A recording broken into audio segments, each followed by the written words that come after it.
Good morning and welcome to Com 320. I would have loved to actually see you in person this morning, but I'm hoping you're all enjoying your snow day.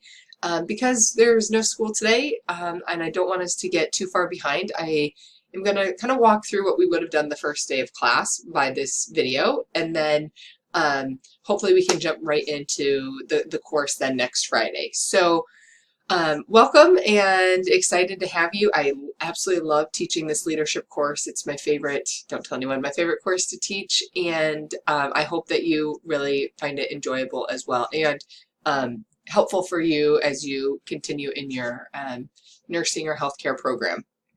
So the first thing we would have done in class is introduce ourselves, which is always fun because this class is very discussion based. It's a hybrid course, so all the lecture and all the content you're going to get before you actually show up to class. So I'm not going to be talking about the readings.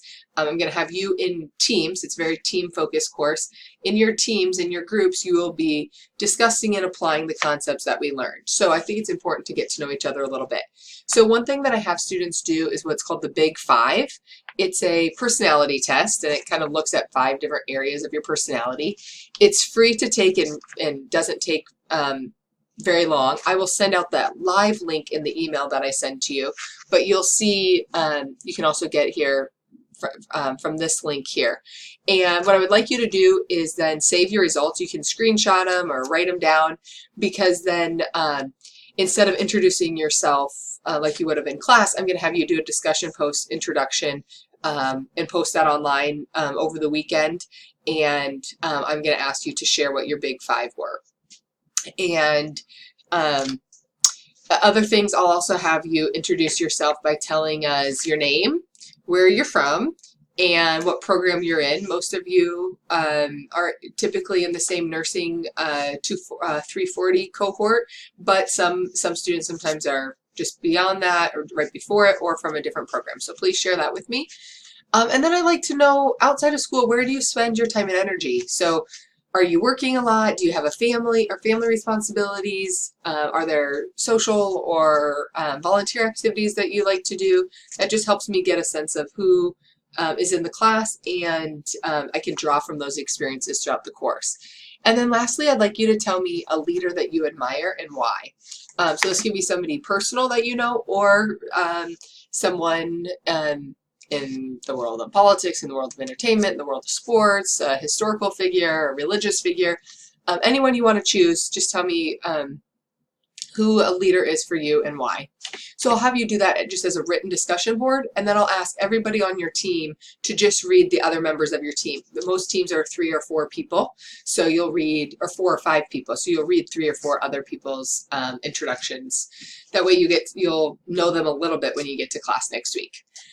The other thing I would talk about is expectations, what I expect from you and what you expect from me. And I usually like to have you guys tell me what you think the expectations should be of each other. We might spend a couple of minutes on that at the beginning of class, but a couple of things that are important for me is that participation is the most important expectation in this course. The course is not difficult content-wise in terms of how some of your nursing or science courses can be really challenging. We don't have quizzes, we don't have tests. The most important thing is that you've read and thought about the material, and then you can actually talk about applying it in real life situations during class. But if you don't come prepared, you don't know what we're talking about, and then if you don't participate, we lose out on your voice and your experience. So I do expect participation, but that doesn't mean that you have to be talking in front of the large group every time for every question. We set it up so that there's a lot of times for you to share in your small group, and if that's more comfortable for you, you can do that. And then we usually bring it back out to the large group for people to share so that we can hear from the other groups. But if you're more introverted and that's not your cup of tea, that's totally fine. But you should be participating in some way during each class. In terms of expectations that you have of me, I would imagine that you have some. Some of the main ones that students usually bring up are that you expect me to communicate well, you expect me to be timely when I communicate with you, and you expect clear feedback and clear expectations on assignments. So I do try to communicate as well as possible, but if you're not getting something that you need, please tell me.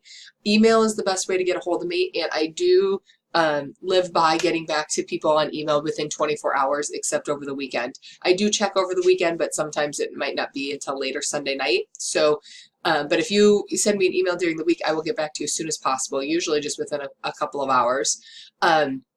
So that's the best way to get in touch with me. I do have office hours that are right after our class on Fridays, and they're also on Mondays and Tuesdays. So if that's better for you to meet in person, that's totally fine. And then in terms of feedback, I do think that it's important that when you turn something into me that I get it back to you with feedback in a reasonable time. For me, that's 1 week. I try to be, so you have a weekly assignment due every week. So you should have the weekly assignment from the previous week returned to you with some feedback prior to starting on the next week so that you know that you're on the right track. So I do try to get those back to you within a couple of days. They're due every Friday before class. So every Friday by 8:30. And I'm making this video for both courses, or for both sections. I have a section that starts on Fridays at 8:30 and a section that starts on Fridays at 10 o'clock, but the due dates for all assignments and everything will be the exact same for both classes. So your weekly assignments will be due every Friday at 8:30, and then all of your other assignments, reflections, your literature review, your research logs, all of those will be due on Sunday nights at 11:55 p.m. And you'll see that in the syllabus and on my Methodist. So at this point, oh, and I always start with a really great team activity that we won't be doing today, but I'm hoping maybe if we have some time during the course, I'll have you guys do that because students usually enjoy that. At this point, we would take a break and then I would talk about the syllabus, kind of go over the major assignments and talk about the role this course plays in with the Educated Citizen curriculum. So what I'm going to do is, I guess I can introduce myself. So my name is Allison Kinney-Walker, and I do prefer to go by Allison. If you prefer Dr. Kinney-Walker or Professor Kinney-Walker, that's fine, but Allison is perfectly fine for me. And I have my master's degree is in conflict management, and my doctorate is in educational leadership. So I really love that this course pays special attention to conflict and how to deal with conflict in the workplace, both as a leader and just as a team member. And then, of course, leadership is really my passion. So I'm excited to share that with you. Outside of class, where I spend a lot of my time is with the people in this photo. I've got 4 girls. Emma's the oldest, and she's in 1st grade. She'll be 7 in March. Then I've got twins that are in preschool. They're 4, and then Leia is our youngest, and she will turn 2 next month. So very busy, but it also, they are a major reason why I like to teach this course. We'll talk a lot about the challenges women face in leadership and talk about the gender gap. And so one of my life's roles is to really empower my girls, but also empower all young women who want to pursue a leadership role. So I do want to say one more thing about the hybrid format. Each class will have PowerPoints, lecture voiceover PowerPoints that you should view prior to class in addition to the readings. And that's how you can be prepared for class. And then the weekly assignment is a question or questions that go over the reading. It's my way, instead of doing a reading quiz or a pop quiz or some type of assessment at the beginning of a class, the weekly assignment shows me that you've read the material and you've thought about it. So there's a specific question each week that you need to respond to that will be based on the text. The 2 textbooks that we utilize in this class, hopefully you have them now. Neither of them are very expensive, so that's good. One is Introduction to Leadership by Northhouse, and one is called the Assertiveness Workbook, and that's by Patterson. Both are previous editions, and so you can usually get them pretty cheaply online. But you will need the books. We do, there is reading assignments from the text every week, and some of the exercises that we do in class come directly from the book. So please bring your books to class as well. And then class time is really for discussion and application. That's why attendance and participation is so important. So I divide up the course assignments basically by minor assignments and major assignments. The minor assignments are the weekly assignments that are due every week, and there's 11 total that are due. You only have to do 10, so you get a skip week, and that can be any week that you want. Maybe you're not feeling well, maybe you have a big exam in another course, maybe you're going to go out of town, or you've got family in town. You can choose whatever week, or you just simply forget, but please try to be more strategic about which one you skip. So one time throughout the semester, you can skip one and use your skip because you don't get extra points for doing all 11. So you can choose which week you want to skip. And then and those are 300 to 400 word reflections. So you just about a page, double spaced, and the questions each week are listed on my Methodist. I'll show you where you can find those. And then the other thing we do every week is what's called a table topic. If you had me for HUME 150, you've already done this, but basically what you're going to be doing is selecting a current event that you want to talk about.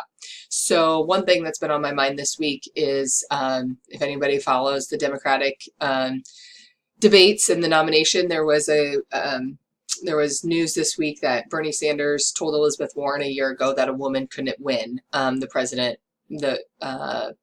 couldn't win the general election. And so that came up at the debate and they kind of talked about that. And I've been listening and reading different articles about sexism in politics. And in the year 2020, do you think it's possible for a woman to become president? And if so, why or why not? So that would be an example of a table topic. I would just really briefly describe what the event is or what the topic is, and then I would ask a question to the class. And so you would just kind of facilitate a conversation with the class for about 5 minutes. You'll need to sign up for one of those at some point during the semester, and the link to sign up for those is already under week 1 in my Methodist. I'll show that to you as well. Then the major assignments are the portfolio and the literature review. So the portfolio reflections, hopefully you're familiar with this, and we will talk about this in class because it's such an important part of the course, but you should have been aware that you're to write portfolio reflections for your Educated Citizen portfolio that you will turn in your capstone course, your final year of your program. And it includes 12 reflections, 3 from each year, 3 from each year, because you'll write 1 for reflective individual, 1 for effective communicator, and 1 for change agent. So you have typically 4 years of your program, 3 reflections for each year.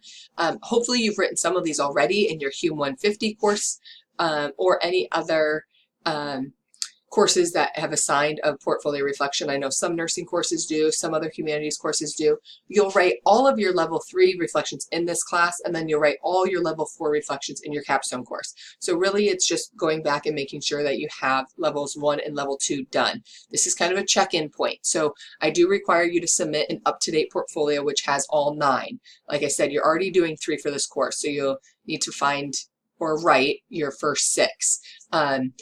If you are like, I've got no idea what she's talking about, please make an appointment to meet with me and I can walk you through and take a look even in my Methodist. I'm sure you have some that you've already written, and you don't have to do anything to those that you already written. You just download them, copy and paste them into one document, and you'll submit all 9 in one document. And like I said, I'll talk a little bit more about that in class. You will write your level 3 reflective individual, effective communicator, and change agent, and those are due weeks 8, weeks 9, and week 13, I believe. So you'll turn those in and I will give feedback on those and grade those. The up-to-date portfolio is just a completion grade. If you have all 9, check mark, you get the points. The final assignment is the literature review, and the research logs are designed to help you with the literature review. So they're not 2 separate assignments.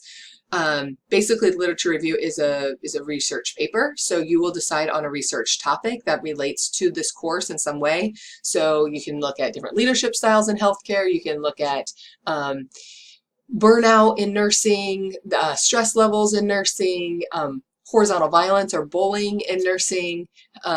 You can look at gender in healthcare. So either men in nursing or women and their challenges in terms of leadership. There's a whole host, and I have a sheet on my Methodist that has an example that has about 10 examples, but if you can think of something else, I welcome that.